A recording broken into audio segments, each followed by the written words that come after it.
صلوا علیہ وآلہ۔ صحیح بخاری حدیث نمبر 231۔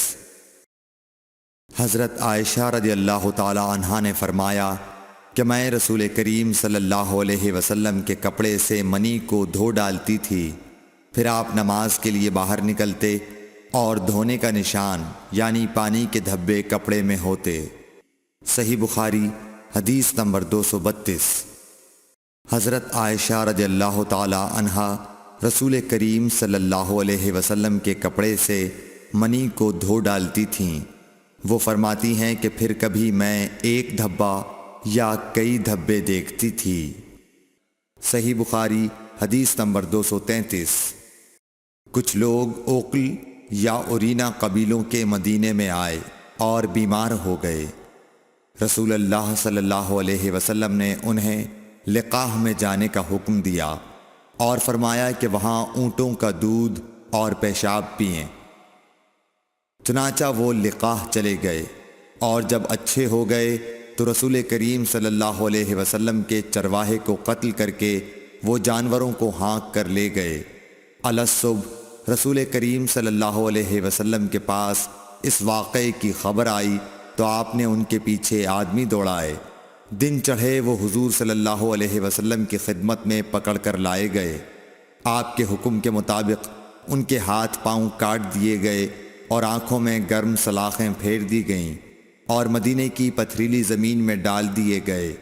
پیاس کی شدت سے وہ پانی مانگتے تھے مگر انہیں پانی نہیں دیا جاتا تھا۔ ابو قلابہ نے ان کے جرم کی سنگینی ظاہر کرتے ہوئے کہا کہ ان لوگوں نے چوری کی اور چرواہوں کو قتل کیا اور آخر ایمان سے پھر گئے اور اللہ اور اس کے رسول سے جنگ کی۔ صحیح بخاری حدیث نمبر 234۔ رسول اللہ صلی اللہ علیہ وسلم مسجد کی تعمیر سے پہلے نماز بکریوں کے باڑے میں پڑھ لیا کرتے تھے۔ صحیح بخاری حدیث نمبر 235۔ رسول کریم صلی اللہ علیہ وسلم سے چوہے کے بارے میں پوچھا گیا جو گھی میں گر گیا تھا۔ فرمایا اس کو نکال دو اور اس کے آس پاس کے گھی کو نکال پھینکو اور اپنا باقی گھی استعمال کرو۔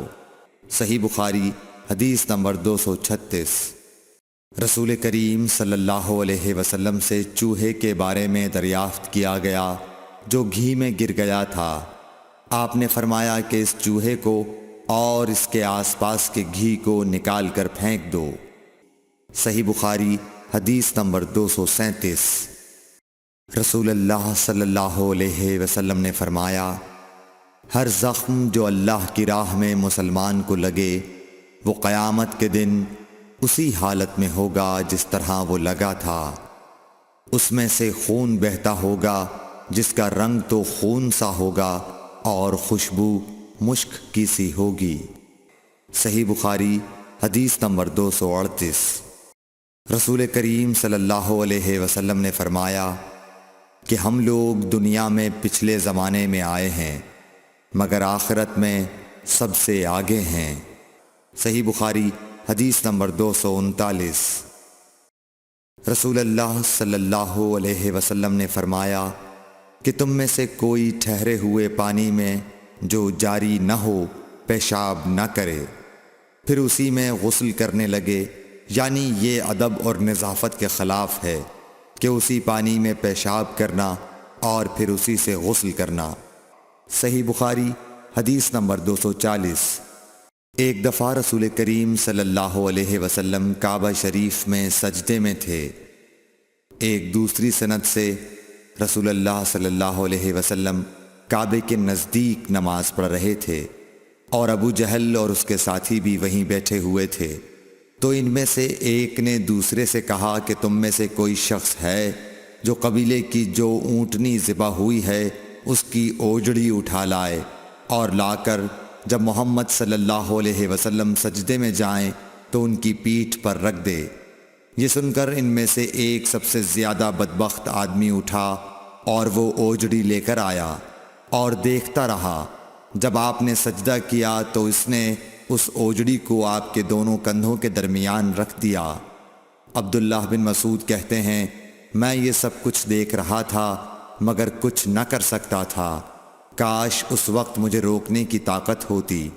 عبداللہ کہتے ہیں کہ وہ ہنسنے لگے اور ہنسی کے مارے لوٹ پوٹ ہونے لگے، اور رسول اللہ صلی اللہ علیہ وسلم سجدے میں تھے، بوجھ کی وجہ سے اپنا سر نہیں اٹھا سکتے تھے، یہاں تک کہ حضرت فاطمہ رضی اللہ تعالی عنہا آئیں اور وہ بوجھ آپ کی پیٹھ پر سے اتار کر پھینکا۔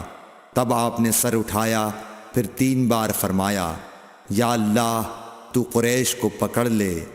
یہ بات ان کافروں پر بہت بھاری ہوئی کہ آپ نے انہیں بد دعا دی۔ عبداللہ کہتے ہیں کہ وہ سمجھتے تھے کہ اس شہر مکے میں جو دعا کی جائے وہ ضرور قبول ہوتی ہے، پھر آپ نے ان میں سے ہر ایک کا جدا جدا نام لیا کہ اے اللہ ان ظالموں کو ضرور ہلاک کر دے۔ ابو جہل، عتبہ بن ربیعہ، شیبہ بن ربیعہ، ولید بن عتبہ، امیہ بن خلف اور عقبہ ابن ابی معیط کو۔